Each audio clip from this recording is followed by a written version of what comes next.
le Flash Info.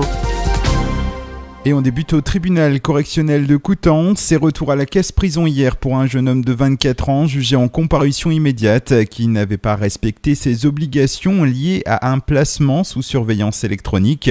Le tribunal l'a reconnu coupable d'évasion. Il l'a condamné à une peine de 4 mois de prison ferme en plus de sa peine initiale. Le prévenu a donc réintégré sa cellule pour une durée d'au moins de 14 mois. À Cherbourg, depuis le 1er janvier, le magasin Chapitre est passé sous la houlette du PDG du centre Leclerc de Tour-la-Ville. La librairie fait en effet partie des 11 du même groupe dont la cession a été validée par le tribunal de commerce de Paris la semaine dernière.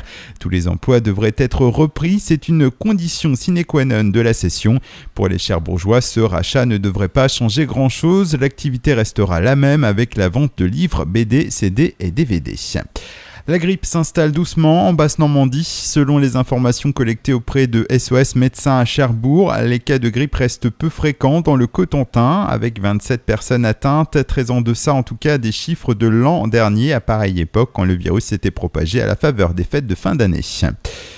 Football à Avranches, les supporters se préparent au choc contre Lens. Samedi à midi, l'US Avranches Mont-Saint-Michel recevra sur son terrain les 100 et or pour le compte des 32e de finale de la Coupe de France. Et ça n'est pas tous les jours que l'on reçoit une légende du football français. 5000 personnes sont attendues sur le stade Fenouillère. Pour le club normand, c'est aussi l'occasion de se confronter au très haut niveau et pourquoi pas de se qualifier pour les 16e de finale, ce que les Avranchinais n'ont jamais réussi même s'ils ont parfois frôler l'exploit.